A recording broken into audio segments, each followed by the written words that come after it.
नमस्कार साथियों, मैं Surya Prakash Singh, life insurance adviser, आप सभी मित्रों का अपने YouTube channel RDS best insurance plan LIC में स्वागत करता हूं।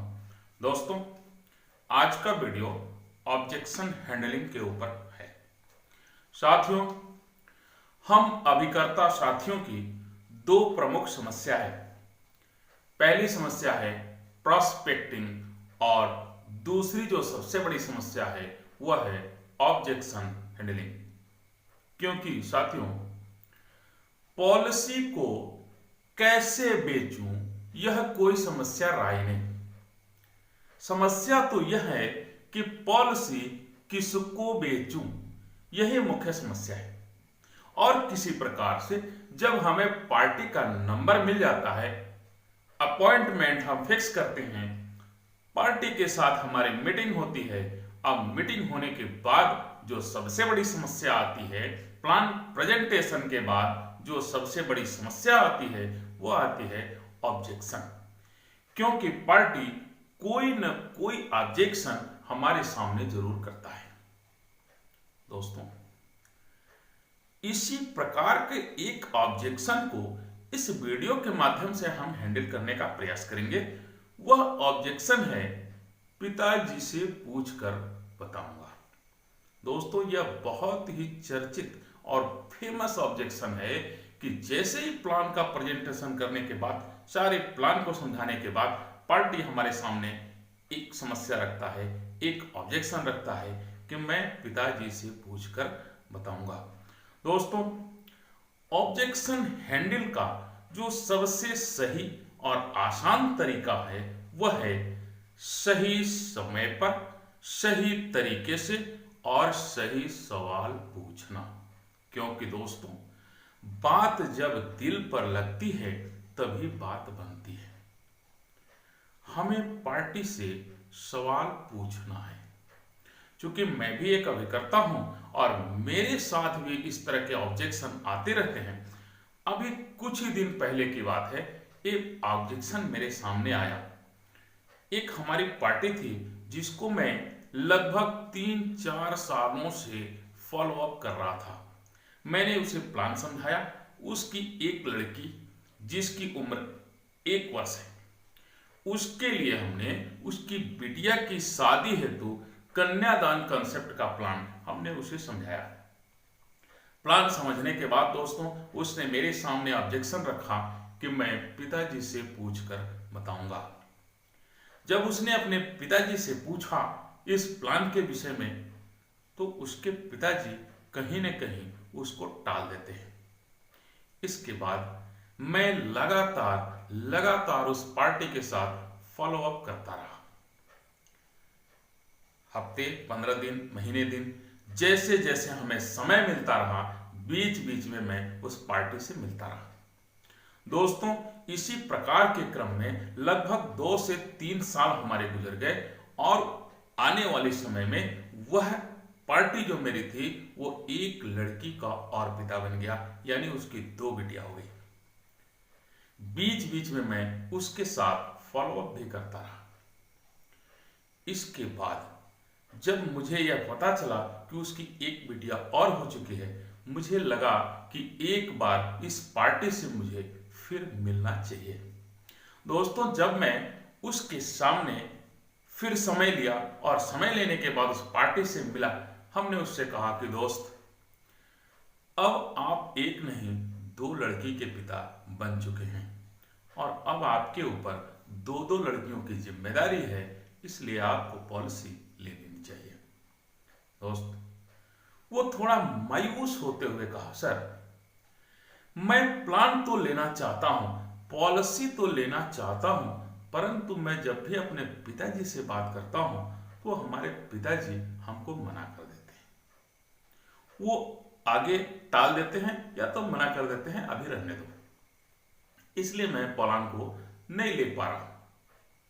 लेकिन मैं अब अच्छी तरह से समझ चुका हूं, मैं प्लान लूंगा, अवश्य लूंगा, लेकिन थोड़ा मुझे समय दीजिए। हमने कहा, अब समय क्यों चाहिए? कहा, देखिए, अभी हमारी सिस्टर की शादी सेट हो चुकी है, शादी लग गई है और अगले महीने शादी होने वाली है। तो हमारी सिस्टर की शादी हो जाती है, उसके बाद मैं प्लाट ले लूंगा। मैंने उससे हाथ मिलाया और उससे बधाई दिया, मुबारक हो, आपकी सिस्टर की शादी लग गई, ये बहुत खुशी की बात है। लेकिन दोस्त, आपकी सिस्टर की शादी से इस पॉलिसी का क्या संबंध है? अरे आप पॉलिसी ले लीजिए, शादी तो होती रहेगी। उसने थोड़ा मायूसी में कहा, नहीं सर, बहुत खर्चा लग रहा है, लगभग 10 से 15 लाख रुपए शादी में खर्च आएंगे। तो अभी फिलहाल पैसे नहीं है, इसलिए शादी के बाद ही मैं पॉलिसी ले पाऊंगा, अभी नहीं ले पाऊंगा। मैंने थोड़ा आश्चर्यचकित होने का एक्टिंग करते हुए उससे कहा, क्या 10-15 लाख रुपए लग जाएंगे? उसने हां में सर हिलाया और कहा, हाँ सर, 10 से 15 लाख रुपए लगेंगे शादी में, और पैसे की प्रॉब्लम है। मैंने उससे कहा, तो फिर दोस्त आपको चिंतित होने की क्या आवश्यकता है? अरे आपके पिताजी हैं और उनके पिताजी भी अभी जीवित हैं, तो बिटिया की शादी में आपके पिताजी के पिताजी स्वयं 5-7 लाख 10 लाख दे देंगे, बाकी जो बचेगा वो आपके पिताजी लगा देंगे। महाराज, आपको इतना चिंतित होने की क्या आवश्यकता है? उसने थोड़ी फीकी हंसी हंसते हुए कहा, हाँ दादाजी? अरे दादाजी कहां से पैसा देंगे? उनके पास तो है ही नहीं कुछ, वो खुद चारपाई पे पड़े हैं, चल फिर भी नहीं पाते ठीक से, वो कहां से पैसा लगाएंगे? दोस्त, अब मेरी बारी थी ब्रह्मास्त्र छोड़ने की। मैंने उनके ऊपर एक सवाल किया, क्या क्या सचमुच आपके दादाजी कुछ भी सहयोग नहीं कर रहे हैं? उसने कहा, नहीं सर, कहां से करेंगे, अरे उनके पास हो तब तो करेंगे। अच्छा, मुझे लगा कि अब लोहा गर्म हो चुका है और मेरे को सवाल करना चाहिए, तो मैंने अपने तर्क से एक सवाल का बाण और निकाला और उसके ऊपर ब्रह्मास्त्र छोड़ा। दोस्त, बड़े प्यार से सबसे पहले मैंने उसके कंधे पर हाथ रखा, उसकी आंखों में आंखें डालकर मैंने कहा, दोस्त जरा सोचो,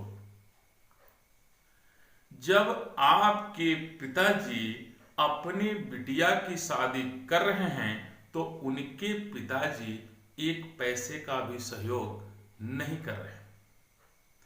आप खुद सोचिए, जब आप अपनी बिटिया की शादी करेंगे तो आपके पिताजी कितना सहयोग करेंगे? दोस्त, इसके बाद उसको जैसे शॉक लग गया, जैसे 440 वोल्ट का करंट छू चुका हो। वो एक टक मुझे बिना कुछ बोले देखे जा रहा था। वो कुछ बोल नहीं पा रहा था और मैं कुछ बोलना नहीं चाह रहा था, क्योंकि मुझे एहसास हो चुका था कि तीर बिल्कुल सटीक निशाने पर लग चुकी है। थोड़ी देर बाद अपना मौन व्रत उसने तोड़ा और बोला, सर, इस प्रकार तो मैंने कभी सोचा ही नहीं। मैंने कहा, तो अब सोच लो, अभी भी कुछ भी नहीं बिगड़ा। फिर उसने कहा, ठीक है, आप मुझे दोनों बिटिया की प्रीमियम कितना आएगा यह बताइए, मैं अगले दिन आपके ऑफिस पे मिलता हूं। मैंने सारा कैलकुलेशन करके उसे प्रीमियम बता दिया और वहां से चला आया। अगले दिन मैंने उसके साथ कॉल नहीं किया, न ही कोई मैसेज किया, परंतु ठीक समय पर 60,000 रुपए प्रीमियम का चेक लेकर वो पार्टी मेरे ऑफिस पे उपस्थित था। दोस्तों, बात जब दिल को छूती है तो काम बनता है, क्योंकि हम प्लान ही ऐसा बेचते हैं जिनको न देखा जा सकता है, न छुआ जा सकता है, सिर्फ महसूस किया जा सकता है। जब उसके दिल में उसकी आवश्यकता महसूस हो गई तो उसने पॉलिसी को तत्काल क्लोज किया। इसी प्रकार का यदि आपके साथ कोई घटना घटी हो, आपके साथ कुछ वाक्य हुआ हो, तो आप मैसेज के माध्यम से, कमेंट के माध्यम से शेयर करें। वीडियो अच्छी लगी हो तो इसे लाइक कर दें, शेयर कर दें और हाँ, कमेंट जरूर करें। वीडियो में अगर आप नए हों, हमारे चैनल पर नए हों, तो हमारे चैनल को सब्सक्राइब कर दें। धन्यवाद। जय हिंद।